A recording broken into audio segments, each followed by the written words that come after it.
Hey everyone, welcome to another live episode of Mornings with Outlaw here on the Outlaw Nation channel. I'm excited.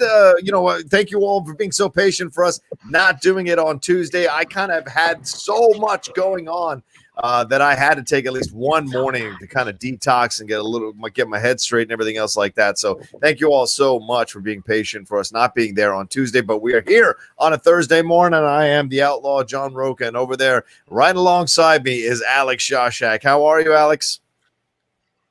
I'm spiffy, and this is going to be an energetic morning because I got my triple espresso. Triple espresso? Oh my God. All right. I hate my body, so I put an obnoxious amount of caffeine into it. You're repping your podcast there on your shirt. Give them some love there. Call to action, right? There it is. It's like, honestly, I wasn't intentional, but it is just so comfy. It's like really comfortable. It really is. That means it's a good shirt to have.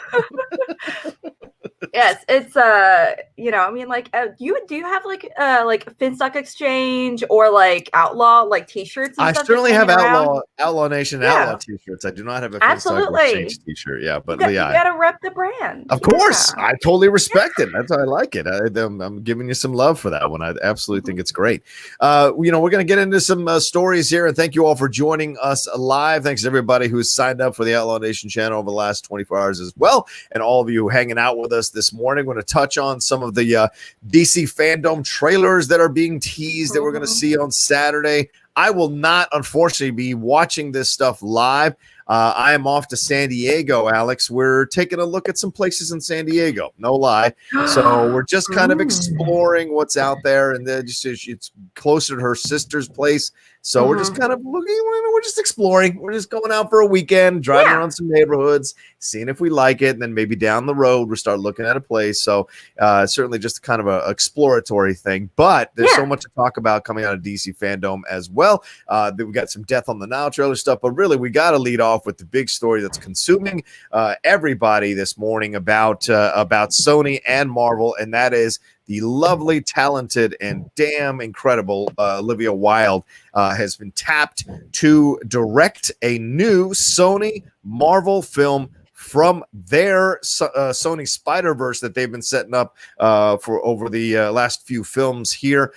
This is exclusive from Deadline. They've closed a deal, supposedly Sony has, with Olivia Wilde to direct and develop. It says it's a secret Marvel film project that revolves around a female character in the universe. A lot of people are speculating that it could be Spider-Woman, and the film is supposed to be penned by Katie Silberman, with Amy Pascal producing, and Rachel O'Connor will executive produce. All three of those ladies having strong ties with each other as they're working on a Christmas buddy film at Universal that they hope to do prior to this film coming out. Just to give you guys a little bit of background on Spider-Woman, she's such an interesting character. She's been the alter ego of several characters in the Spider-Man timeline over the years, including Gwen Stacy, Mary Jane Watson, and Jessica Drew, who was the first. Jessica Drew was to sport the costume in the late 1970s.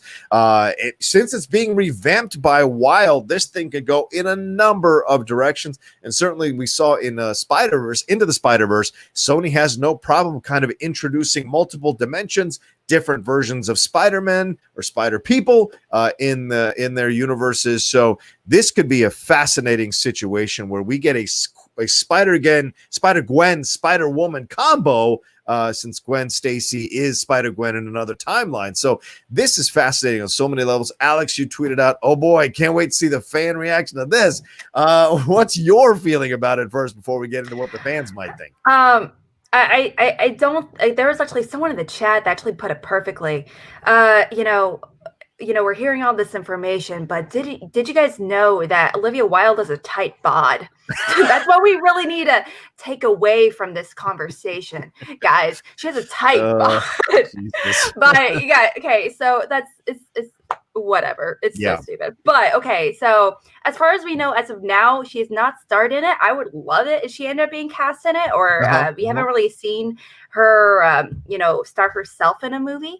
Obviously, she's had a lot of people, like Jason Sudeikis, her husband, her awesome husband that's, been in Booksmart, and he's co-starred with her in a handful of movies like Drinking Buddies. Love that movie. Great one.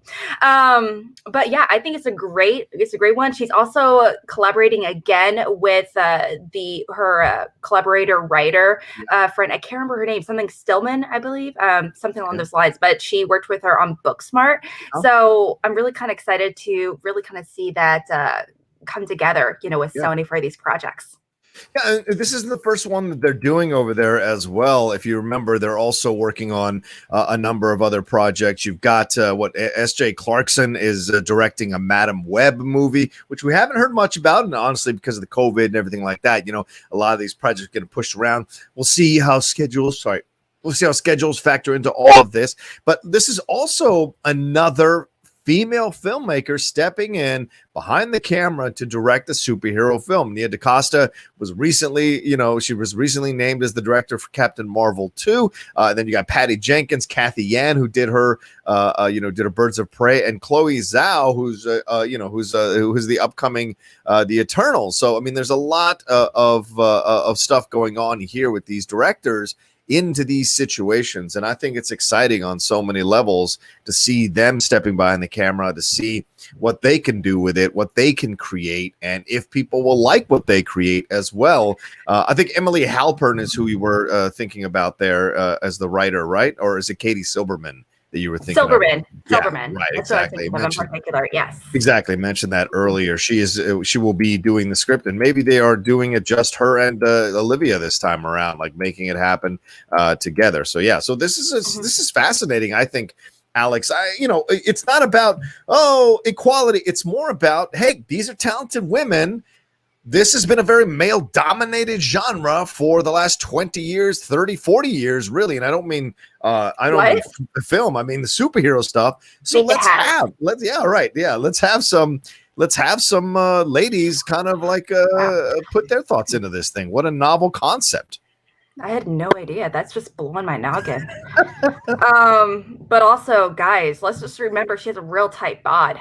I'm gonna have to, Bagel Boy, if you don't stop, I'm gonna put you in timeout, Bagel Boy. That's no lie.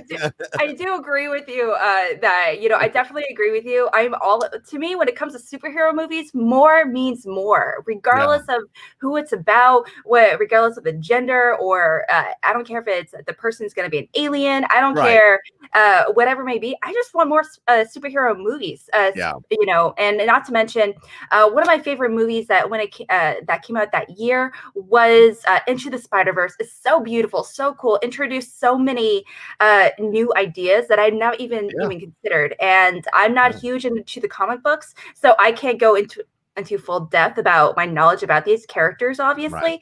But one of my big takeaways was how cool Spider-Gwen was, how neat. And so as a result of getting that a small little hint of potential characters that we could see in the future, we're going to go into Black Cat, another female character in that world I would love to see as well. And also that kind of speaks into the level of confidence, Amy Pascal and Sony has, and Olivia Wilde. They're also collaborating on I believe it was like a Christmas drama or Christmas romance movie or something like that. And I guess one of the conversations was like, hey, we're already kicking some really amazing bootay, with this movie, and we're liking this collaboration. Let's expand it to something to a bigger project, and with someone we know is going to be amazing, and Olivia Wilde. Fantastic. Yeah, I agree. You've got Ava DuVernay with The New Gods. Jill Soloway has stepped in for Red Sonja. Michelle McLaren was doing Cowboy Ninja Viking, but that's kind of gone by the wayside a little bit. But we do have Kate Shortland's Black Widow that's been on deck. That was supposed to come out, in May, and it's been on deck waiting to come out for quite some time here. As we mentioned, Chloe Zhao's Eternals and Kathy Yan's Birds of Prey. But I think you have to also start looking. Rachel Talalay did Tank Girl. Remember that from way back when. Also wanted to give some love to, it wasn't the greatest film, but hey, she's a female director. Lauren Montgomery has done a lot of these animated superhero films: Superman Doomsday, Wonder Woman, Green Lantern First Flight, which is incredible, Justice League Crisis on Two Earths, Batman Year One, Catwoman, Justice League, Doom, those are all ones that she has done. Of course, Patty Jenkins with Wonder Woman, we've seen that already. Let's see if we go. Anna Boden, she was one half of the directing team for Captain Marvel. Andrea Burloff did The Kitchen, which wasn't so great. But Lexi Alexander did Punisher Warzone. And I think there's and Trisha Gum did Lego Movie 2, the second part. So more and more over the last few years, and of course, as I went back a little bit further, but more and more recently over the last few years, we've seen women stepping behind the camera to direct these and get these opportunities. And so I'm all for it. And Olivia Wilde, certainly, Booksmart. My girlfriend did not like Booksmart. She's one of those rare women that didn't like it. But I enjoyed watching the movie, and I know a lot of people really enjoyed. A lot of women and men enjoyed watching Booksmart. So she, Olivia Wilde's been an actress that I've thoroughly enjoyed in everything she's done. Certainly an ease and a smoothness to her performances, whether it be drama or comedy or sci-fi stuff like Tron Legacy. She's fantastic. And so to see her getting an opportunity here to bring that kind of knowledge of what it's like to be in front of the camera to a superhero project like this and work on the character and the development of the characters and find the unique humor within the superhero world that exists and some of the best films have, I'm excited to see what she does with it, like 1,000%. 100% in addition to that 1,000%. Definitely someone I really am shocked is not getting more work when it comes to the superhero movie world is a little person named by Melissa Rosenberg, who's actually the creator behind the Marvel's Jessica Jones on Netflix. Now, I personally know a lot of people love it, a lot of people hate it. I was one of the people that did absolutely love it, and I also love Daredevil. In the world it created, which was really, really cool. I would love to kind of see her possibly be involved if they're going to take on this grittier potential world when it comes to, because Spider-Woman, she's really wonderful. Obviously, she's a really great, fantastic, complex superhero. But if they're going to dive into that, that kind of, she's a woman. She's not hanging out with little Spidey boy. She's an actual woman. She's not in high school trying to talk to a teeny bop boyfriend with K-pop bands in the background. She's complex. She's and so I would love it kind of take on that kind of grittier take. I feel like gritty is also kind of a weird word to use in the world of superheroes. But again, I'm just excited to get another superhero movie to be added to the roster, though, at the end of the day. Yeah, and just a little bit of a mini biography on Spider-Woman. According to the Wikipedia and Marvel Wiki, she's born Jessica Miriam Drew. So, like we said, we don't know if they're going to go the Jessica Drew route or the Gwen Stacy route or even the Mary Jane Watson route. Oh, sorry. So I'd be surprised if they do that because you have someone else playing Mary Jane already. But there's a possibility here if they go the Jessica Drew route. She's the daughter of Jonathan Drew and Miriam Drew in London, England. So we could be looking at a British actress here, possibly. At a young age, her family moves to a lab built by her father and Herbert Wyndham near Mount Wundagore in Transia, where she becomes gravely ill from months of uranium exposure. To save her life, her father injects her with an experimental serum based on irradiated spider's blood. Because the serum requires a month's incubation, Wyndham places her in a genetic accelerator. Shortly after her mother dies and her father leaves for the U.S., leaving Wyndham to take care of her. While in the accelerator, she ages at a decelerated rate. When she is finally released decades later, she is only 17 years old. So it could be a young actress too, depending on where they want to place this thing. If they even want to do an origin story, we don't know how they're going to weave this in. Also, how are they going to weave it in, Alex, into like Morbius, into the Spider-Man? I mean, we saw Michael Keaton show up in that Morbius trailer. So certainly Spider-Man Far From Home, Homecoming, this is all weaved into this Sony Spider-Verse that is attached to the MCU as well. So I'm curious to see how Spider-Woman or Spider-Gwen or whoever it is that she's going to direct is going to kind of have a place in this world that they're creating. Absolutely. It's definitely I don't want to say it's a weird situation because it's really not, honestly. I was chatting with Lucas about it this morning, and he's like, "Oh, if they're going to do Spider-Woman, chances are they're probably going to do the Skrulls story, the Skrulls taking over Earth story, essentially, with Captain Marvel. And I was like, what? And he's like, yeah, it's a huge story with her in particular. So it's pretty cool to see with that potential like storyline, because that's really interesting to me. But also, I actually text my brother. Yeah. And I text my brother about it because he's like, hey, Alex. And my brother's like, hey, Alex. Hey, have you heard about any like random superhero stuff? And I'm like, hey, Bill. My brother's name is Bill. And I messaged him about this story, and he's like, he's actually recommended to him to watch Booksmart like months ago. And then he texted me out of nowhere being like, I want my future daughters to be like the girls on Booksmart. And I was like, what? That's basic. And he's like, man, and then I told him about Olivia Wilde, and he's like, I don't care about the MCU or anything all that much, but I will watch that movie. There you go. So I was like, all right, I'm here for it. I'm sure there are a number of people watch Booksmart who wouldn't necessarily watch a superhero movie. So to get that audience in to see what Olivia is going to do with this is exciting as well. And you're talking about what Lucas mentioned. Absolutely. She's Jessica gets involved with S.W.O.R.D., gets involved with the New Avengers. She's part of the Secret Invasion stuff. So there's certainly many, many avenues you can explore with Spider-Woman, with the Jessica Drew version of Spider-Woman, and have some fun with it and weave it into the overall MCU. We don't know how they're going to touch. We don't know how they're going to connect. Also, Venom is in play here as well. So we don't know how it's all going to connect down the road. So we shall see. It's exciting. Certainly to have someone with such a unique voice be taking over such an interesting character for sure. Let's get some a couple Streamlabs and some super chats. Hey guys, send in your Streamlabs, send in your super chats. Like I tell you every time now, this show lives off whether you guys can support the show and give love to the show. So send in your super chats, send in your Streamlabs. We have a super chat here from Daniel Haygood. It says, Olivia Wilde won me over with Booksmart. She is clearly capable of eliciting wonderful performances from her actors. Alex? Absolutely. I totally agree. We've only seen her direct 1 or 2 movies total. So obviously we're not going to say she's going to be an Oscar-winning director or anything anytime soon, but it's clear the woman is immensely talented. But you know what just occurred to me? What's that? If she's going to be helming this project along. Yeah. That means she's not going to be involved in Tron. Yeah. No. Yeah, I would be surprised if you saw her in Tron. I think they're going to go a whole new direction. Once you cast someone like Jared Leto, it's hard to kind of, bring someone else. Yeah. Morbius. So it's kind of funny. Oh, yeah, right. Morbius. Yeah, that's all right. Well, then maybe it could work. If Jared Leto can play Morbius, can't she be back in this? I mean, that seems only fair. I just made myself depressed. Man. No.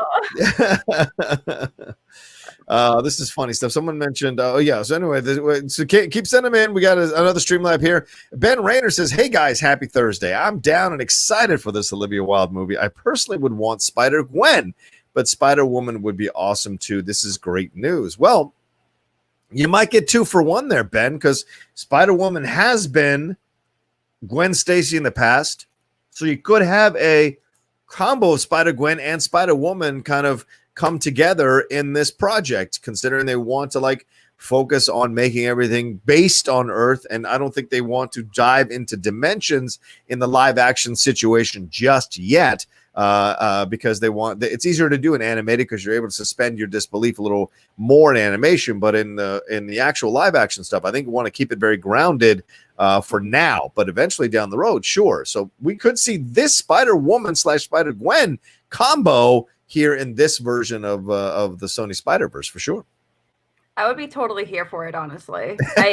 Again, when it comes to superhero movies, these stories in particular, not just one specific to female characters, but to me, more is more. I want more DCEU. I want more Marvel. I want more MCU. I want it all. I'm greedy that way. So a lot of fans are. Ain't nothing wrong with that. John Lee says there was an audition tape posted online for the role of America Chavez for Doc Strange 2. Ooh. It was someone that didn't get the role, but people said the tape was legit. Okay. Was it an unknown? Yeah, I'll take a look. I'll take a look. Maybe. Oh. Yeah. Thanks for the heads up. Yeah. Do you know who America Chavez is? The character? Yeah, let me take a look here. I'm kind of curious. I never heard of that character. For Doctor Strange 2. Yeah, she's Miss America. She's known by her moniker of Miss America as a fictional superhero appearing in American comic books published by Marvel. Let's see. Her biography, she was raised by her mothers in the utopian parallel, a reality that is out of time and in the presence of the being known as the Demiurge. She appears to have inherited or absorbed some or all of her superpowers from the Demiurge's ambient magical presence. So when America was approximately 6 years old, the utopian parallel was threatened by destruction. America's mothers sacrificed themselves to seal the black holes, resulting in their particles being smeared across the multiverse itself. Wanting to prove herself as a hero and knowing utopia didn't require salvation, America ran away from her home and her responsibility. She traveled across multiple realities, eventually adopted the moniker of Miss America, and began covertly acting as a superhero. So yeah, that's interesting. That's cool. I'm here for it. Not to mention Doctor Strange. If you're gonna get weird, she's a member of A-Force, and she appeared during the Secret Wars storyline from 2015. Ooh, everything okay there? What's just happening? Oh yes, I just hit my crown. Okay, your crown. My crown. Okay, is this like the Queen's? Oh, well, Lordy. All right. When I remember like months ago when I celebrated my 30th birthday. Yes. Oh, yes. Yeah, this is still it. And I don't want to part with it. It's actually a nice crown. And I can't break it or anything. It's not plastic. It's like, yeah, I know. Real attractive for everyone. I know. Respect. So, no, I don't think anyone has an issue with it. I don't want to throw it away. But at the same time, when am I ever going to use it again? So yeah, so this is coming from comicbookmovie.com. It says an audition tape video doing the rounds online appears to confirm that America Chavez will indeed be part of Doctor Strange in the multiverse. There are some noteworthy pieces of dialogue, like a giant demon just took a block out of our city and tried to eat you. It didn't try to eat me. It tried to abduct me. Let's say this pizza is the multiverse. Here's my home reality, and over here is yours. So if they do that multiverse of madness, well, certainly America Chavez is someone from another universe that could be swung into this situation. So that could be fun. Wow. Like, who doesn't love some universe hopping every once in a while, you know? Yeah. So apparently the video, just a long weekend. What's that? Say that again? It's just like hanging out for a weekend, taking a vacation, and just hopping to another universe for a little bit. I get you. I got you. And she's 18 years old. She's also bisexual, so they may be exploring that as well. You know, Tessa Thompson's there. They were going to be way more diverse. She's also a Latinx hero from an alter. So that's another thing too. So damn, I'm the more I read about this, the more excited I get. There was a casting grid that was obtained by the director that revealed Marvel was currently casting a Puerto Rican girl between the ages of 12 and 15 years old. I don't think Isabella Moner is Puerto Rican, I don't think, but she should be someone should take a look at and talk with as well. Yeah. Coming out of those that Transformers movie and the Dora and the Lost City of Gold. So yeah. Oh yeah, she is so talented. Mm-hmm. I'm so disappointed I haven't seen her in more stuff overall. I was like watching Dora the Explorer. I'm like, this is gonna be a kids movie. It's trash, whatever. I did not grow up with these stories personally, but going into it, I'm like, this is still a fun time. This is delightful, and but also anything Ava Longoria is in. Yeah, I'm in for it. Let me see real quick. Rebel Fi Redude said Rocha turned 30 when Adam and Eve left the Garden of Eden. Guys, you got to do better on these age jokes. These age jokes are lame as fuck. They reveal that you're shitty at age jokes. Yeah, I mean, I'm cool with you making them. Be inventive. Be funny. These are terrible. Yeah. This is like, it's like shitty open mic night. Yeah. Are we expecting too much from these jokes? Maybe. I think we are. I think we're expecting like really too much. Maybe our bar is too dang high. You guys are here. Yeah. You guys got to be out of here. Come on now. People set the bar pretty high. So if you can't meet it, then really you shouldn't try. Waiting to be impressed, dude. Okay. That should be the new one. That joke was their Daredevil of comic book movies. Okay. That joke was the Daredevil. You want to be John Favreau? That's a good point. Good point. All right, we got one more that came in here from Jamal Bayless. What's up, Jamal? With a Howard the Duck movie already in existence, let's get more weird stuff from Marvel. Agents of S.H.I.E.L.D. did some real interesting stuff that should be utilized. I know there are a lot of big Agents of S.H.I.E.L.D. fans. It's wrapping up. The series is wrapping up here. The numbers weren't always great for Agents of S.H.I.E.L.D., but they persevered and pushed through, and there was a lot of weird stuff they presented and played around with within the seasons. And shout out to one of those rare superhero series that are having 24 episodes or 22 episodes a season and making it work. Chloe Bennett and the crew over there. Shout out to all of them. But yeah, Alex, are you a Agents of S.H.I.E.L.D. person? Do you like this idea of some weird stuff popping in from Marvel? All about the weird stuff. The weirder, the better. That's why Doctor Strange is my favorite. That's true. I think it's actually a great point you make. Howard the Duck is definitely a movie people don't really think about when it comes to the MCU or Marvel. I guess technically, I'm not sure technically which one it is. Yeah. But I absolutely do agree when it comes to creating these weird stories. We have multiple universes. We have scrolls now. We have we have so many stories that we thought were going to be impossible. Yeah. Up until like Into the Spider-Verse. I thought the whole multi-universe thing was going to be so ridiculous and impossible to do on screen. And then I was like, oh, shoot. Oh.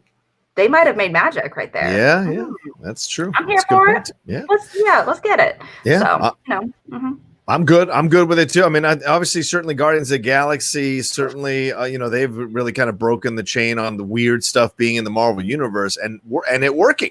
So the thing is, I think fans are more than open to have their minds expanded and pushed by weird characters and weird members of the superhero universe coming into the live action situation of Marvel or the MCU. But it's just got to be good. That's the thing. It's got to be good. It's got to be presented well. It's got to be fun, or else people are going to turn off. And if you lose them on the first attempt to try to get them, it's really hard to get them back. So that's the thing. You got to get it right. If you're going to present weird stuff, people have a higher bar that you have to cross in order for them to enjoy. You can make a bad Batman film, and there will be people who will defend it. People still defend Batman and Robin or Batman Forever. But if you go and make a weird Marvel film, the level of expectation that you have to do well is higher than a normal Batman film. So that's the thing that you have to confront. Thing is, I would actually honestly love it if they made like a dirt cheap, but also dirt cheap is so subjective. Like dirt cheap is considered like, especially in superhero movies, like 50 million. Right. It's like dirt cheap. Okay, whatever. But to me, especially when it comes to making, I think we can apply to not only superhero movies, but other movies as well. I would actually prefer a bazillion-and-one smaller budget, tighter, weirder stories with these itty-bitty budgets. That way they can get much more experimental when it comes to these stories and characters and visuals as well. That's how, to me, that's how we got some of the most interesting, movies and characters, overall. So not to mention, you're just allowed to be more risky when there's less money involved. Let's face it. That's true. That's a very good point. Yeah, absolutely. So that may be the right, and I think that's what Disney Plus is setting up, this idea of taking risks at a lower budget that you can put up on there and still be possibly canon in the MCU or in the Marvel universe. So that's exciting for sure. All right, one last one, and then we got to move on to our next story. This one's from Andrew G. He says, "Hey guys, did you see the New Mutants clip they posted the other day? I can't wait. I have my ticket for next week. It's happening. It's a week away. It's real this time, everybody. If this thing gets delayed again, I'll be so sad." Alex, do you think it's getting delayed again, or are people going to get this New Mutants once and for all in the countries that are allowed to have their theaters open to show this movie? It's happening. It's happening, guys. Just saying, it's happening. I would be very, I wouldn't be surprised, honestly, if it goes to theaters. I think it's awesome. It's finally happening. Yeah. Maybe I will actually go to a theater and see it, because I'll be here in St. Louis. I'll probably be like one of 10 people total in the entire theater. Wow. Okay. So, but that's just me. I know. And also I'll be wearing a mask, obviously, and I'll be sure to be clean and all that good stuff. So no worries. Right But maybe it is. It's also just kind of like a weird bingo situation. Like, how ridiculous can Hollywood be for this to happen? Like, if hypothetically, if it were delayed again, can you imagine how ridiculous the smack would be? Like, at this point, it would be almost undeniable that they have some kind of grudge against that film if they keep delaying it. Because at some just point, post it on Hulu, man. Yeah. Hulu, it's just perfect. Put it out there, for God's sakes. Yeah, exactly. All right, keep sending in your Streamlabs, keep sending your super chats in. We're going to answer them all through the show. Remember, we live and breathe off your Streamlabs and your super chats here on the Outlaw Nation. So thank you so much for the ones that were sent in. Thank you, Andrew G, for that last one. Let's move on to our next story. Alex, you want to tee this one up? Apparently, there's a murder on a boat in Egypt somewhere. Alternatively, these people are on a boat. Okay, Kenneth Branagh is running the boat. If you're not familiar, Death on the Nile is Agatha Christie's, very famous story. Death on the Nile, directed by Kenneth Branagh. So this movie is coming out, like you said, just in theory, it's going to be coming out in just a few months, not too long away. And we just had the debut of the trailer yesterday, I believe, on YouTube and everywhere, all sources, obviously. But a lot of really big people, big names are in it. Armie Hammer, Gal Gadot, just to name a few. And it's really cool. Annette Bening also returning to movies after a very long time away. And I'm pretty excited. It's definitely a very classic story. A murder happens. Crazy, I know. I can't pronounce the name. Is it Hercule? I can't. Poirot. That fella, he's Belgian. I don't know. This tomato, I don't know. It's just like, I'm like, is it Hercules? No, I don't know. But it's Hercule, obviously, continuing to be played by Kenneth Branagh. There's a murder that happens. There's themes of obsession and addiction. And something happens to one of the main characters. Crazy. Someone gets killed. And so they're solving that mystery. And so it's going to be pretty interesting to see. It was the first one, Murder on the Orient Express. Love it or hate it. The budget was at $55 million. It ended up grossing well over over 350 million worldwide. So to say it was a success is, to put it mildly, obviously. So I'm pretty kind of excited to see this kind of a murder mystery movie again. What do you think, John?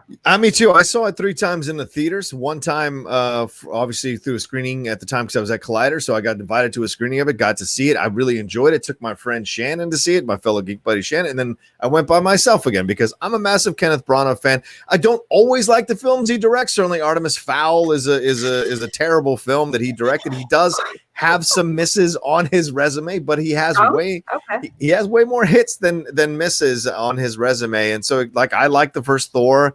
I love his Henry V. I love his Hamlet. Much Ado About Nothing is great. I don't enjoy his Love's Labor's Do you like Lost. Like what? Oh, but okay. Well, what do you? Peter's Friends. Cinderella.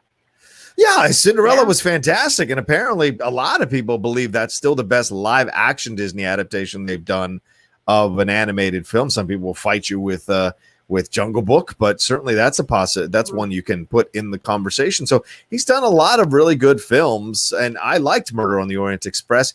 Well, because Branagh is British, he understands the heritage of Agatha Christie in the world of Britain, in the generations of Britain. That is deep in the bones. My girlfriend is a massive Agatha Christie fan. We watch whatever new Agatha Christie comes up on Acorn or BritBox, and we go into it. And I've seen Death on the Nile because I'm a huge Poirot fan, specifically me, having watched David Suchet do him on the A&E network. That's when that's how we got those Poirot mysteries. Obviously, they were done in Britain, but we got them through A&E way back when. And then the movies, the little TV movies that they've done subsequently with him as Poirot. I saw his Death on the Nile. I've seen Peter Ustinov's Death on the Nile, which is from the 70s. That was really cool. So to see Branagh stepping into this, and the vibe you got as you were watching this, it feels like a more streamlined, serious, mature approach, whereas Murder on the Orient Express felt like it was hearkening back to those old, like, kind of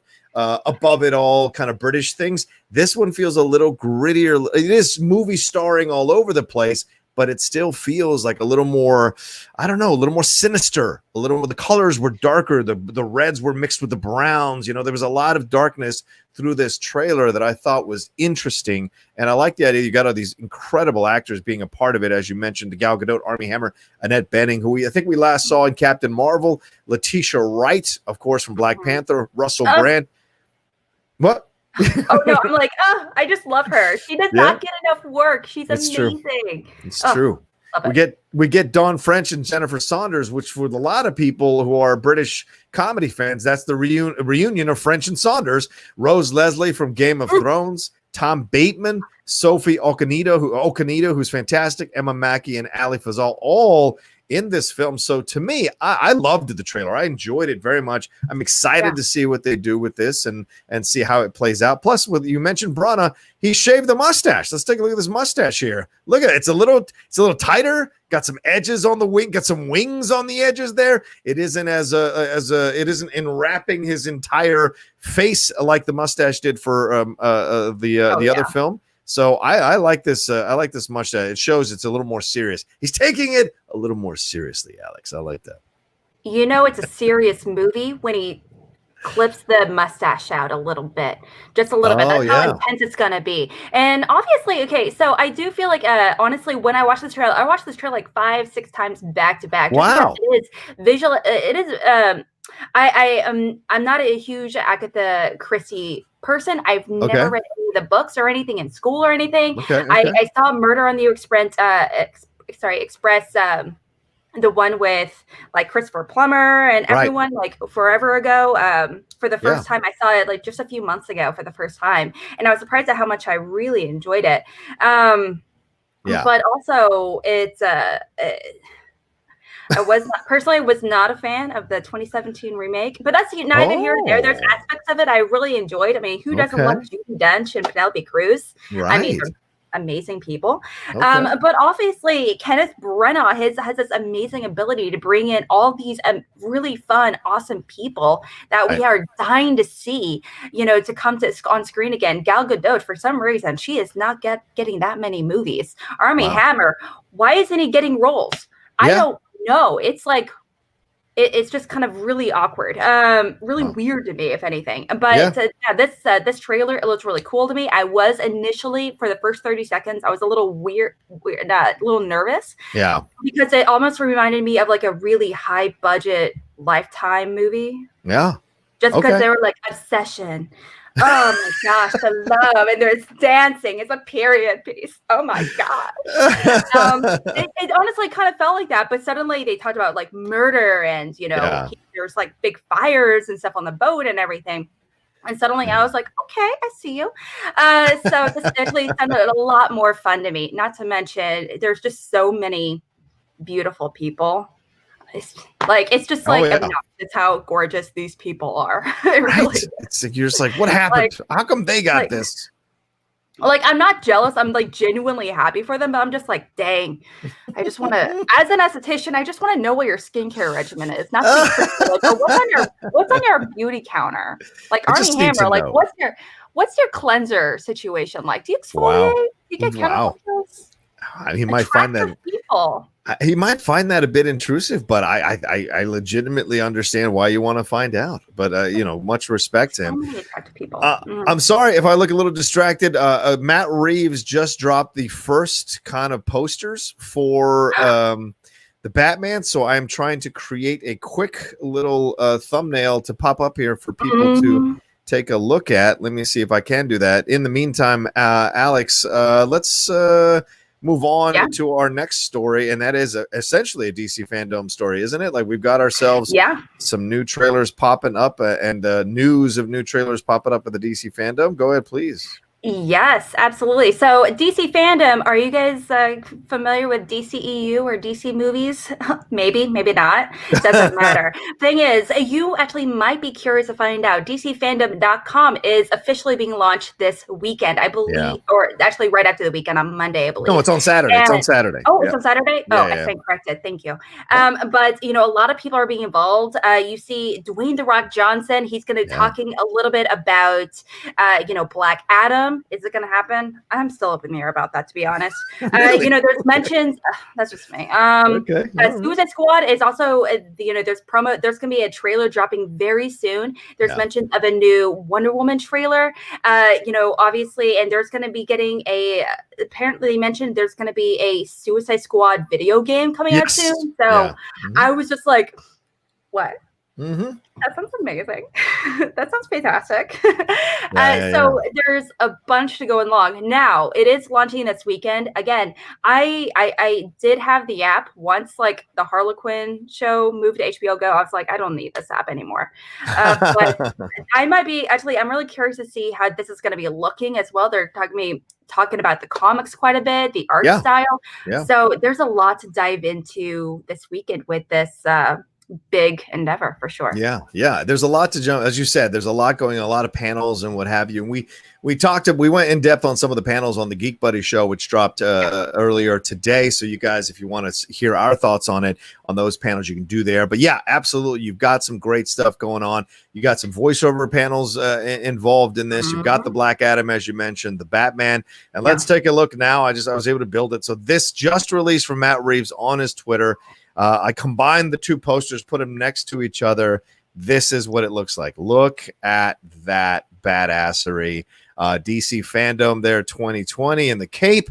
The Batman logo on the right there with the bat kind of swinging through it. This is very reminiscent of a more mature Batman from the comics. The Batman's been doing it for a little bit of time. So the speculation that it was going to be a kind of a pseudo Batman year one stuff, I think kind of goes by the wayside because that looks like a way more mature Batman, a way more adult Batman. So this will be fast. And look, and to be fair, Pattinson's in his 32, 33 years old. So he's going to carry that weight with him. So these are awesome. I'm absolutely loving the look of this. I wanted a picture of him actually in the suit, but this is, they're evoking some of the tougher Batman stuff. And if you look at the logo there on his chest, Alex, it mirrors the logo the bat underneath the Batman text there that you see on the right. And also it's very reminiscent of Ben Affleck's Batman logo on there. It isn't the circle with the yellow. It's more just the bat kind of consuming the chest. So you see that there, and you see the utility belt. Look at the gloves. The gloves are interesting and unique as well. He's standing on a gargoyle, it looks like. And, I don't know. I love it. I think it's badass as hell. What do you think, Alex? It definitely looks like so many awesome, comic book covers I've seen. A lot of my favorite, Batman comics, year one, for example, the Court of Owls as well, have that's kind of like sketchy art style, that's like slightly unpolished, which I really, really love. And, I was excited to see this. It is disappointing we're not getting an actual photograph. Because it feels a little bit. No, I'm excited either way. Again, more is more. I'm excited just for the promo. I'm excited they dropped anything at all. Also, it is very clear they have a very specific aesthetic as well, which I very much appreciate. The darker reds and blacks and browns and, a lot of these, really dark earth tones. So that's really, really cool to see. But yeah, you're right. This, they're taking a lot of like the classic, symbols from Batman, him sitting on like top of the gargoyle, as the guardian of Gotham, just like the gargoyles are supposed to be constantly overseeing, watching everyone, overseeing. So it's very symbolic, picture as well. Again, this is going to be a movie that's going to really focus on Batman as a young man. Well, young is relative younger term. Younger, yes. So he's going to be making some mistakes, and he's going to be ideally, obviously, learning from those mistakes. So going against a lot of villains. I hope that a lot of this aesthetic and weird dark aesthetic is also going to be translated to the really weird, interesting villains as well, with the Riddler, with Paul Dano, and Penguin and all that. So that's going to be really interesting to see how that's going to translate. Yeah, I agree. This is what's also fascinating too about this is Jim Lee did the artwork for this, and Jim Lee, of course, years long comic book animator who people love to pieces. Survived the DC cuts and everything like that. He's still around. But this is fantastic artwork. This is I just love it. It's a more grittier, stronger, older, tougher Batman, and so that's what I was hoping for. I didn't want the skinny kid figuring things out from the beginning. I like that we've got, because that's what worked for Spider-Man with Tom Holland Spider-Man, right? We didn't get the origin story right off the bat. The origin story came later in conversation. What we got was he's already Spider-Man. So I like that this is Batman who's already been Batman. So let's just move on and figure out what he's doing. We all know the origin story. We all know what's happened. So let's move forward. All right, I'm down with it, dude. I'm so done with the broken pearls situation. It's like, also, as a female, if you had that has broken many necklaces. If you also have an actual pearl necklace, just want to give you a heads up, and you break it, that's not what happens to the pearl necklace. It doesn't turn into random little ball thingies, and just pop on the ground. That's not the way it works. That's not how an actual pearl necklace works. But also, surprise, Rocha, you actually like a darker, grittier, edgier version of a character. Crazy. I had no idea I'll take that was going to be your response. That's so out of character for you. Nuts. Wow. You know what? I'll take that hit. I'll own that. I'm a character for you, Rocha. Considering your name is literally the Outlaw. That's fair. That's fair. Crazy. Totally fair. We got 185 of y'all watching. I'm reading your comments. Let us know. Send in your super chats to Streamlabs. What do you think about the logo? What do you think about these trailers that we've got coming down the pike here at DC Fandome? Also, or Fandome, whatever you want to call it. And also, the other thing is Tenet is going to be being released next week. And attached to the Tenet trailer will be the Tenet film will be a new Dune trailer, finally from Denis Villeneuve. So that's coming as well. So slowly but surely, as we've been sitting in this space of waiting for stuff to happen because of COVID and all the delays and all the shutdowns, we are getting stuff. We are getting material. We're slowly starting to you can feel the gears starting to move as studios want to put this stuff out and want to have fans be all about it. So I'm excited, 1,000% excited for this logo and for this to be happening. Ladies and gentlemen, please don't forget to hit the like button as well. We're at 100. Like I said, we got over 185 of y'all watching us live, but only 98 likes. Get us to 150 likes. Get us as close to 200 likes before we wrap up here in under 30 minutes. Let's see, Alex, we have Michael Nip. He sent something. He said, I love the trailer for, speaking of trailers, he said he loved the trailer for Sofia Coppola's On the Rocks with Rashida Jones and Bill Murray. Apple TV Plus seems to be going the prestige route for their streaming service. Any thoughts on Apple going more that route? Did you see this trailer? Yes, I did. I actually saw it yesterday. I believe it stars Rashida Jones as well as Marlon Wayans. I could be wrong. Yes. Bill Murray, a lot of people as well. And Sofia Coppola is definitely one of those hit or miss directors. When she hits, she hits. Right. When she misses, have you not seen Bling Ring? So rough. But yeah. I never think a Hollywood insider should make a movie about Hollywood people. It's just it doesn't work. There's aspects of it that I definitely appreciate. Okay, we're not talking about Bling Ring. We're not talking about how awesome. Go ahead. Sorry. Emma Watson. Anyway, but Sofia Coppola is definitely, like you mentioned, one of those hit or miss directors. She has a very specific aesthetic and everything. Her movie prior to this was The Beguiled with Nicole Kidman, Kirsten Dunst, Colin Farrell, obviously. So her going into this one, it's a black comedy. It centers on Rashida Jones's character. She's married to this man. They have a few kids. It's a beautiful family situation in New York City. She's from a well-to-do family and everything, but she's kind of a stay-at-home wife. And her dad is played by Bill Murray, and he somehow convinces her that, after sitting down and going through dinners or something, he somehow convinces her that he could be cheating on her. Yeah, the Marlon Wayans could be cheating on her. Yeah. And as a result, hilarity and weird adventures ensue about him convincing her, we've got to follow him, or, stuff like that. So it's kind of an interesting situation as well. Sofia Coppola is also, I feel like this might be a very personal story as well, because obviously Sofia Coppola, if you don't know, she's from a very popular Hollywood family, the Coppolas. So crazy. I know. Right. So I'm sure there might be some personal experiences. I don't know about her being married and cheating or anything like that, obviously, but some of the father-daughter relationship, those kind of conversations, I wouldn't be surprised if that was definitely reflected in this kind of film. And who doesn't love a dramedy?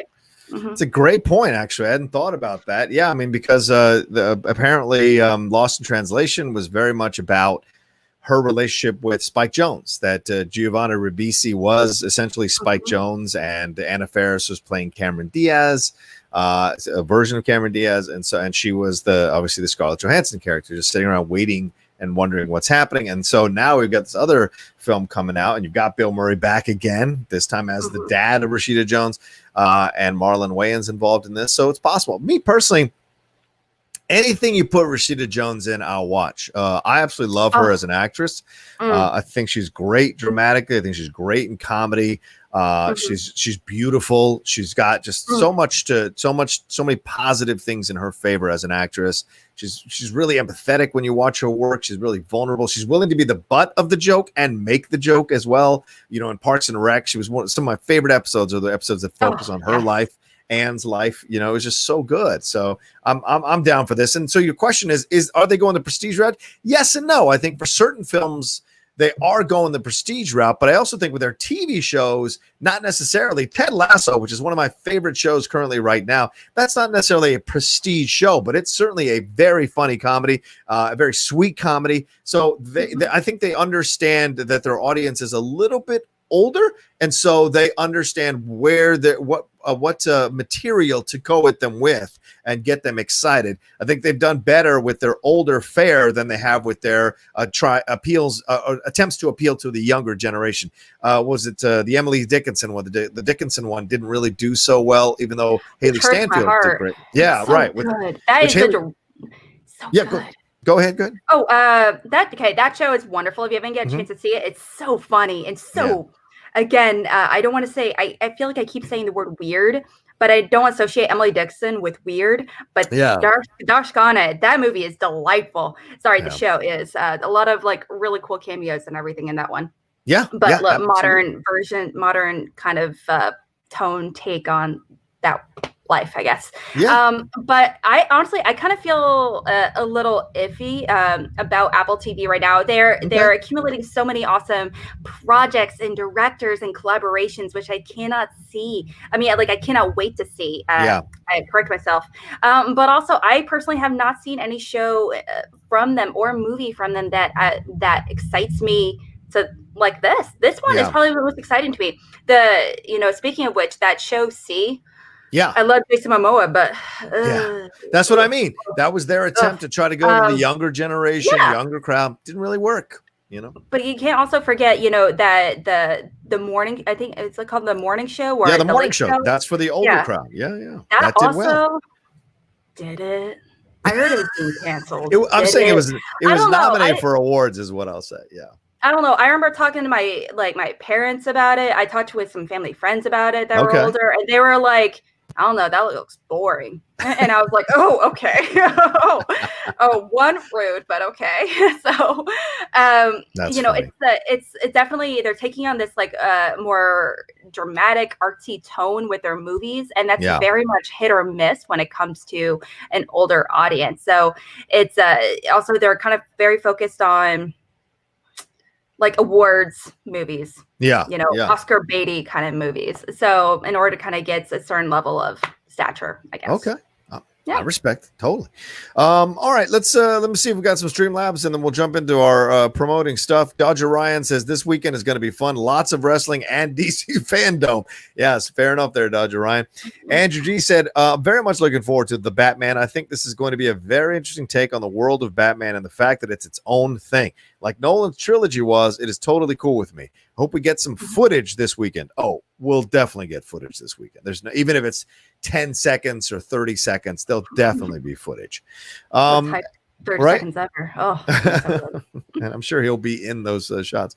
Cinema Gorilla donated. He said, I'm Team DC always, but I won't be here for the Pattinson verse because I just can't with another rich white British actor playing a hero made in America, especially one that has complained about being famous for so long while happily collecting the checks. Oh, so you just don't like that Robert Pattinson is playing Batman? Okay, and hit the character and then how Robert has complained about fame. Okay, all right. I mean, I can totally respect that, Cinema Gorilla. Some people have that issue, and you have a choice. It's your choice to like or not like an actor, and your reasons why. Yeah. Also, very rude, but Cool. Robert Pattinson. He's tried so hard. Okay, so I do want to mention some of the fandom. People are really creepy about Robert Pattinson. The obsessive fandom surrounding him. It's been around for a while. Time. Yeah. That's like, I say that as like a former fangirl of, Twilight. And then I realized how awful the movies were and, whatever. But, I too was a teenager at one point. But he has had to fight so hard in order to, he went through so much body dysmorphia. He went through so many years of therapy. Apparently he still goes through therapy. Yeah. And not only people criticizing him for his looks and his acting and everything, but also people just saying he's a trash person because he took on these roles. Yeah. So it does suck. But at the same time, do you want to turn down like a $500,000 check? Yeah, why would you? No. Yeah. You're human. You got bills to pay. Okay. Yeah, exactly. Okay. And okay. I wish I had nails. Okay. I wish I were like Ariana Grande. It's like, do you know what he is? How amazing he is. Because he is a wonderful human being. Now, pick me up and carry me to the next room. No, I'm not going to do that, Ariana. I'm not going to pick you up. All right. That's the case. Let me just... Oh, there it is. There it is. I can't wear it over my headset, but still, it's here in spirit. Okay. Respect. People, please keep sending in your Streamlabs and your Super Chats. We've got about 18 minutes left in the show. 118 likes, though, and 190. Come on, people. Get us to 150 likes. Get us as close to 200 likes as we can. Swing that mouse over or the cursor over there and hit that thumbs up button. Give us some love. And if you're watching us later, and a lot of you do, please make sure you hit that like button as well and leave a comment below. Comments and likes elevate the show, elevate the channel into those suggestion side videos for people to watch, and maybe people click on it and take a chance on us and come on over to the Outlaw Nation. So please, we've picked up a lot of people over the last week or two on the channel, and I'm very happy to see we're marching closer and closer to that 14,000 mark and start marching towards that 15,000 mark. And I need to do better with some of my videos and get more people to jump on board. But the work you can do is just kind of like it, leave a comment, and share it with everybody. All right, Alex, what do you got going on in your world? Let's do some promotion here. What's going on with you? My big promotion is that I hit that thumbs up button myself, So, not, just to say it's really cool to hit that thumbs up button. Hey-o. Please and thank you. You can find me right here on Twitter at RealAlexMac, but also I'm part of the Cold Action podcast. We're doing some changes. We're doing a lot of fun stuff. I actually created and host a show called Schmobates. It is a Schmodown themed debate show where we argue and battle to the death on all things Schmodown. So it's a real fun time. Next week, unfortunately, it had canceled this week, but next week we are going to be doing a Den themed episode with the Den's manager, Kate, is going to be my co-host, and we have an amazing secret judge. Yeah. Oh my gosh, just wait, it's going to be amazing. And we have some really great competitors. So it's going to be a real fun time. I also host a show called Cinema Bias with Video Drew herself from the dungeon. Yeah. And I am seeing the movie True Romance for the very first time. Oh! Yeah, so I'm excited. So I'm really curious to see. I think it's Frances McDormand's first movie with the Coen brothers, and it's definitely a movie that's been on my what? Wait, which one are you talking about? True Romance. It's no. Blood Simple is the first Frances McDormand with Coen brothers. True Romance is a Quentin Tarantino written film directed by Tony Scott. Are you sure you got the wait. As a Schmodown champion, I feel I need to correct you. Am I thinking about Raising Arizona? Raising Arizona is also a great one from the Coen brothers. That was the second film. Maybe I'm thinking about that one. Okay. I think it's True Romance. I'm mixed. There's a reason why I don't compete on Schmodown, guys. And there's a reason why I'm only a fan and not a competitor. Right. Fair enough. Regardless, I think it's True Romance. I'm completely mixing up my movies. Yeah. But regardless, I do that. We're gonna be doing that pretty soon, and we're gonna be doing Karate Kid. Drew has never seen Karate Kid. What? Wow. I know, right? How have you not seen Karate Kid? Right. Like, also, we're having Marissa McKee coming on here pretty soon. She too has never seen Karate Kid, which hurts my heart. Like, how? Oh boy, yeah. How? Yeah. It's just impossible. Sorry, I'm rambling though. Go over to you though. Yeah. Oh yeah. Okay. So no, I love it. I love everything you're doing, guys. You got to support it. You got to give her some love. Follow her on all her social media, and also give those shows a view. Give those shows a view and give it a like, for God's sakes. Here, a lot going on in the Outlaw Nation. I'm going to go real quick through it all. Yesterday, we had our new episode of Game Time. We dropped that one there with the three of us hanging out for about an hour and a half talking NBA playoffs and everything that's going on in the world of sports and all the COVID stuff. Also talked about that Seattle Seahawks player sneaking in that girl dressed as trying to dress her up as a Seattle Seahawks player, getting caught, then getting kicked off the team, and also about Fernando Tatis's stuff. We've also got tonight, do not forget, a brand new live episode of Impolite Truths drops tonight at 7 p.m. PT, Dorina Arellano, and I definitely jumping into the world of politics, keeping updated on all the stuff that's going on that happened this week at the DNC convention. Also, what's going on with the USPS controversy and the Senate Intel report, but also what dropped this morning, the Steve Bannon stuff that dropped this morning, that he was arrested apparently for some stuff. I'm still catching up on all of that. Tomorrow, we got ourselves a fun episode of Strong Style. We'll be talking about The Rock versus Triple H. That's live at 4 p.m. PT as well. And the big announcement is this right here, the Geek Buddies. Tomorrow morning, we are dropping this episode. We brought together the creators and the cast of the Spectacular Spider-Man animated series for a reunion. For those of you who love that series, it was only on for 2 seasons, but people love that series. Josh Keaton, you see there. Vanessa Marshall, you see there. Greg Weisman, Victor Cook, and of course, Sean Galloway, Sean Cheeks Galloway, the designer of the entire show. So we sat down with them for an hour. There you see Michael Vogel and Shannon and I, and talked to them about the 2-season arc of the Spectacular Spider-Man and how they felt about how it all went and what they think the legacy of the show is now this many years later. So that's certainly a point of pride for us as the Geek Buddies to get a reunion like that. And shout out to Michael Vogel, who made that happen, a fellow Geek Buddy. He was the executive in charge of the show when it was happening back in 2008, 2009. So much love to them. So look forward to all that. And of course, we dropped the new Top 10 show, Top 10 Harry Potter movies. So if you want to go and listen to us talk about that, we'll do that. And the Cinephiles tomorrow is part 2 of our conversation with Kay Cannon over the film Major League. So that's my life. That's my life. Oh, and I've got a Schmodown match tomorrow night if I'm still alive by the time that happens tomorrow night, defending our titles against the great Mike Kalinowski and Chance Ellison, Team Corruption. Going to be a lot of fun. All right, that's it. Let's move on to our next thing, Alex. Are you ready? Yeah. Wait, Fantastic said, I've always said the original Karate Kid was teen actors pretending to do karate, and the remake is teen kung fu kids pretending to act. You know what? I'm not gonna. You know what? I'm say no. With that.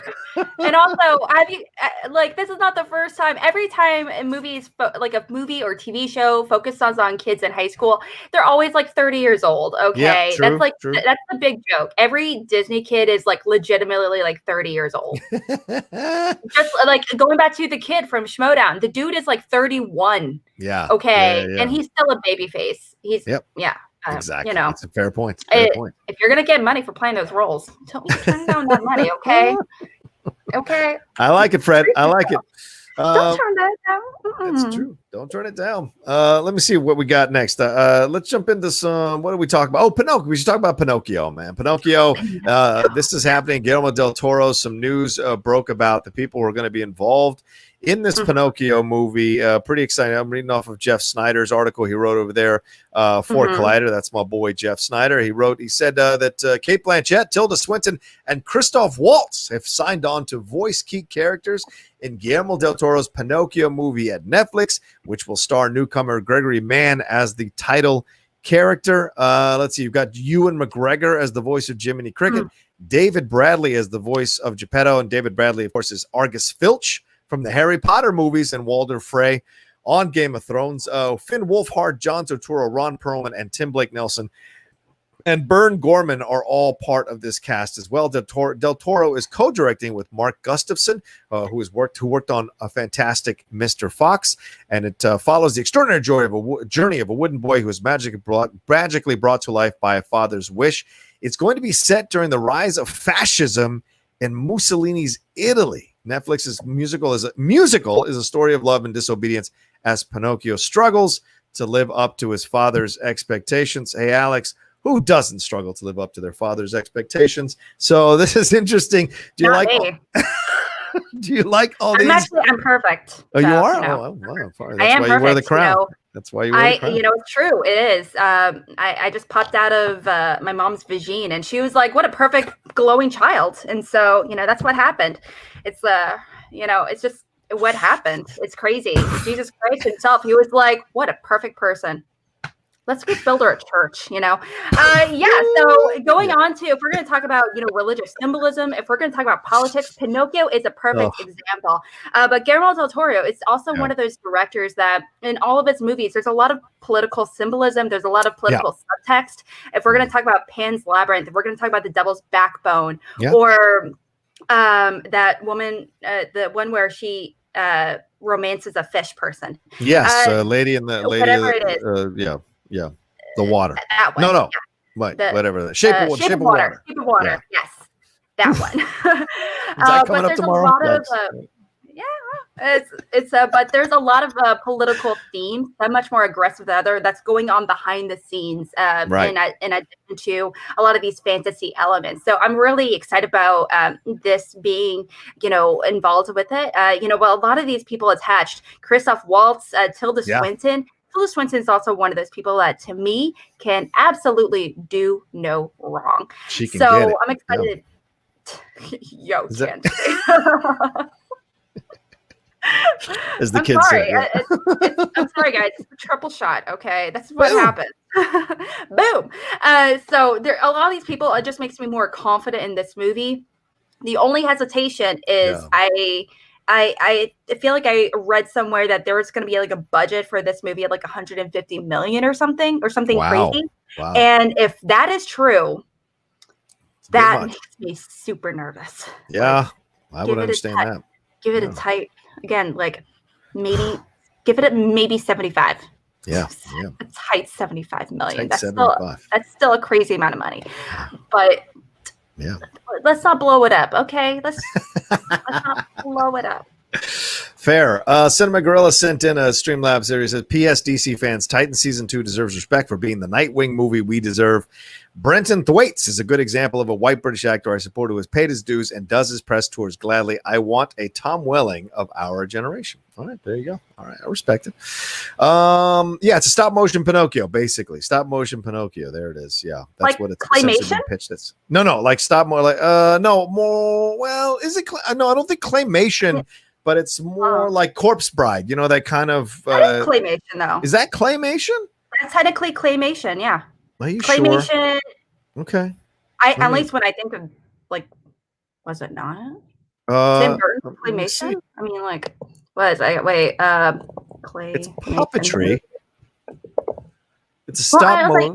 Puppetry is kind of like a weird thing. Even box trolls and whatchamacallit, and Nightmare Before Christmas is considered puppetry and claymation. Okay, when I think of claymation, I think of Wallace and Gromit. I don't think of Corpse Bride, but maybe you're right. Maybe it is. So Nightmare on is Nightmare Before Christmas considered claymation to you? I don't.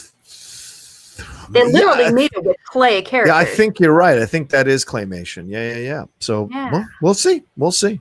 I mean, he's holding, if we look at the picture again, he's holding what looks to be like an actually constructed thing of wood and whatever. So not necessarily clay, but I don't know. You never know. It could be claymation. Yeah.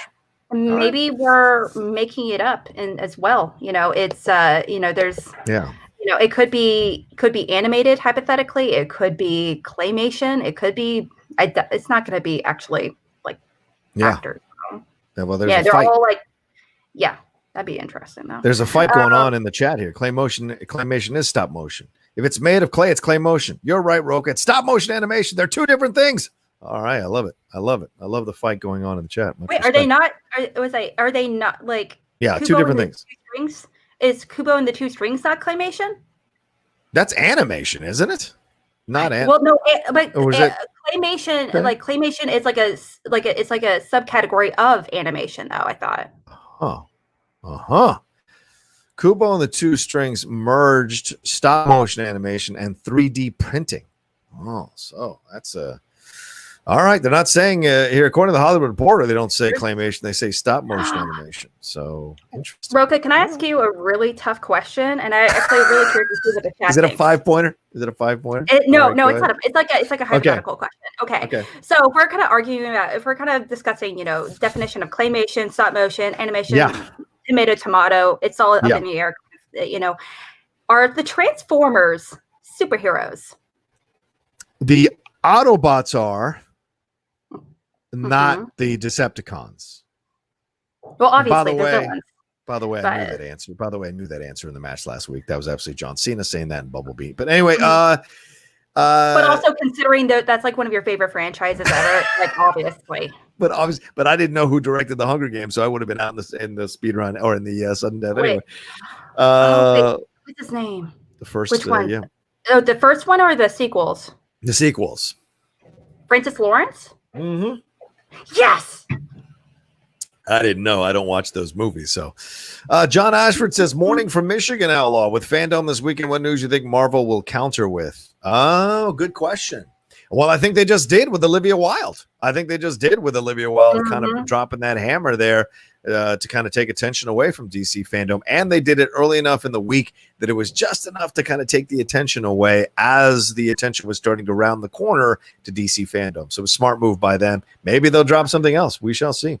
Ben Rayner says, I always felt stop motion and claymation are one and the same to me, in my opinion. Well, clearly we've split the fandom in half. This is the last Jedi of arguments.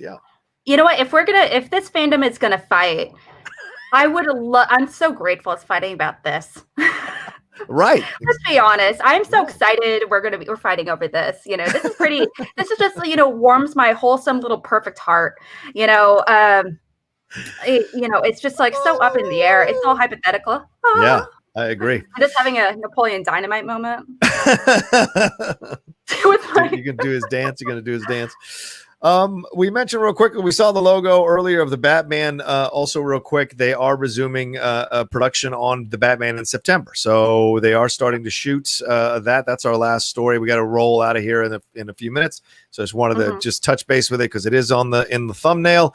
They had been 7 weeks into production. So there's no way we don't get footage on Saturday. If they've shot for 7 weeks, there's no way you don't get footage. It could potentially be wrapped by the end of 2020. Crew members were constructing sets for the film this month. So clearly they are on pace to do this thing. Production was paused. Warner Brothers, the studio, said the Batman was originally slated to debut in June. It is now next October instead of next June.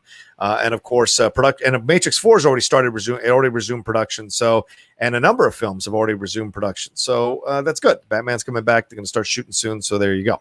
Positives all around. All right, Alex, I do want to take a moment, and if you want to turn away from it, you don't have to listen to me talk about this. But this is kind of the show I host, so I have to kind of take a personal moment for myself. It's kind of an emotional moment, so just saying for people, and some of you may understand this, you may not, but I want to give a tribute to Ben Cross, who passed away yesterday at 72 years old. To say that he had an impact in my life is one of the greatest understatements of the world for me. He was an incredible actor. He was in the Academy Award-winning film Chariots of Fire, and of course he did Sarek in the 2009 Star Trek film and its follow-up Into Darkness. He died after a short illness. They didn't specify what the cause was. His daughter Lauren said it was not COVID, so thankfully that he didn't have to suffer through that. He was an incredible man who was his father was an apartment house doorman who struggled to support the family. He quit school at 15 to become a window cleaner, a butcher's boy, and a dishwasher before he became a stagehand in the theater. And by his own account, he said he was watching these actors from the wings as a stagehand, not a PA, not a stagehand, and said he felt he could perform better work than them, which speaks volumes about his own confidence and slight arrogance. He auditioned for the Royal Academy of Dramatic Art. He was accepted. He was in regional theater, then got a small part in Richard Attenborough's A Bridge Too Far in 1977, got into the Chicago musical, and then he was cast in Chariots of Fire. He trained for 2.5 months to prepare for the role. His co-star Ian Charleston, who plays Eric Little in the movie, he passed away from AIDS in 1990. So both the lead characters of this film have passed, unfortunately, now. And the reason I bring him up is because as a young kid watching movies when I grew up, as a young Latino kid, where I grew up and what I experienced, seeing his portrayal of Harold Abrams, which is a Jewish man fighting against the establishment in Britain during this time. And it's based on a true story. And of course, they probably took some liberties Sir Hugh Hudson did in the movie. But when I saw it, at the age that I saw it, it made such an impression on me. And it was one of the things that has motivated me to fight and accomplish the things I've accomplished, to notice when things are being slightly racist, to notice when things are being put in a situation where someone feels like they're being discounted because of where they come from, because of their economic status, because of the color of the skin, because of their gender, because of their sexual orientation. And so that film and his portrayal in that film and his fight through that film and his arc in that film, where he starts out as this arrogant guy who's never lost, and when he takes a loss to Eric Little, who is this, is in essence a religious warrior. He's a person who believes in his religion so much that he feels his running is an extension of his faith. He has to then at that point kind of be humbled. And then what do you do when you lose? Everybody loses, but what you do is the reaction. He invented a new style of approach to training. He gets smarter, he gets better, and then he ends up winning the gold medal. But he also matures as a man, and he understands that the arrogance is not the way to go, but you have to have empathy combined with a strong belief in yourself. And so for me, it has always been a film I've turned to when I've felt down, when I've felt lost, when I'm depressed, when I'm in a bad state. I've always turned to that film to remind me of the fight and the struggle that you have to have in this world to achieve things. Not everyone is handed things. Sometimes you have to fight against the establishment because it believes a certain thing about you or about your race or about your gender, and establish yourself even more strongly. And the fight can take a lot out of you. And certainly Harold Abrams accomplished so much in his world if you study his story. But this film itself is a nice time capsule. And losing Ben Cross, who is such an integral part of that film and certainly integral part of my life, was a devastating moment for me the other night. In the middle of the Outlaw Nation show with Bibbs, I saw the news and just almost broke down on the show with him and had to keep it together. So I just wanted to take a moment here on Mornings to give a tribute to Ben Cross, who I love and admire so much. And he was great as Sarek, which is very difficult to do, to follow Mark Leonard's great Sarek from the original series into the movies. I thought he did a really nice job playing Sarek in the 2009 Star Trek film and the Into Darkness as well. So anyway, that's my little tribute for him, Alex. I appreciate you indulging me, taking a moment to give him some love. So blah, blah, blah. That's it. All right, I'm done. I'm talking too much. All right, thank you. We all have those movies that really kind of connect with us, that kind of hit us at the right time, and exactly at the sometimes movies just really kind of hit us, not only at the right time in our lives, but sometimes we just really connect with certain characters and that really just surprise us. And I totally understand where you're coming from. It's he's also he's like one of those actors, like I didn't realize until I looked him up, like how much he's involved in. He was a very consistent working actor. He's done so much. One of the more notable ones, obviously, Chariots of Fire, but he's been in he's been in like shows like Banshee. He's been in a whole bunch of TV shows and movies and everything. He's I didn't really know his name until I saw him, and I was like, oh, he's that one guy, He has that face, and once I realized, I was like, oh, I've seen him like low key in a whole bunch of movies, and I just had no idea. So he's definitely one of those notable actors that's I am really sad to see go. And he definitely he did have a very large impact. For sure. Yeah, absolutely. And I love that movie. I love Chariots of Fire. And some of you haven't given it a chance. Maybe you think it's a stuffy British film or whatever. It's actually a very inspirational sports film about fighting, and both men fighting, one Jewish, one Christian, fighting for their piece of the pie and fighting for their respect for their religions through the world of sports Olympics, and it's true story. Anyway, one last donation here from Andrew G. One last Streamlab. He said the animator, and Andrew G is an animator up in Canada, ladies and gentlemen. He said the animator is here to tell you it's all, quote, stop motion animation. Claymation is a nickname I think they gave to stuff done with actual clay characters like Wallace and Gromit. It's all technically stop motion animation. Well, there you go, Alex. Debate settled. Settled. Yeah. I was just was like claymation is sometimes known as a I can't pronounce this word, plasticine animation. Oh, okay. Is one of many forms of stop motion animation, but it is animation. So it's definitely a subcategory for sure. So vindication, victory. So anyone that said otherwise can suck it. And I say that with love. Okay, there you go. Can suck it. Someone asked Ben Cross's last roles. Well, he's in. There are 4 films that are shot, 5 films that are coming out with him. So Jay Scotty, Last Letter from Your Lover, The Devil's Light, Resilient 3, Liberty, and Amanda Wakes Up. So those are all. So we'll still have 5 more films to enjoy his work. There you go. All right. Thank you all so much for joining us here live. We went a little bit over. I appreciate you being patient with that. Thank you to Alex Shashek. Alex, where can they find you with everything you're doing? You can find me posting pictures of my cats right here at real Alex Mack _Alex Mack. And, asking the really important questions like whether or not Transformers are Transformers superheroes. So, that's what I do here on Twitter. So I got to ask the most important questions, not only in Schmodown, but also by extension in life and Hollywood, obviously. So, There you go.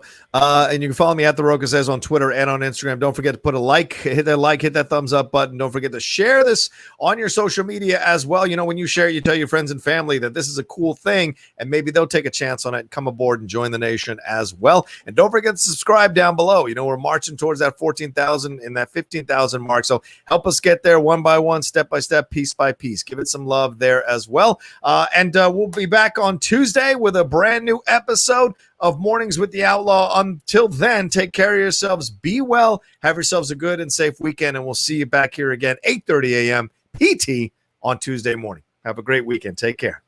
And wear a mask. Wear a mask.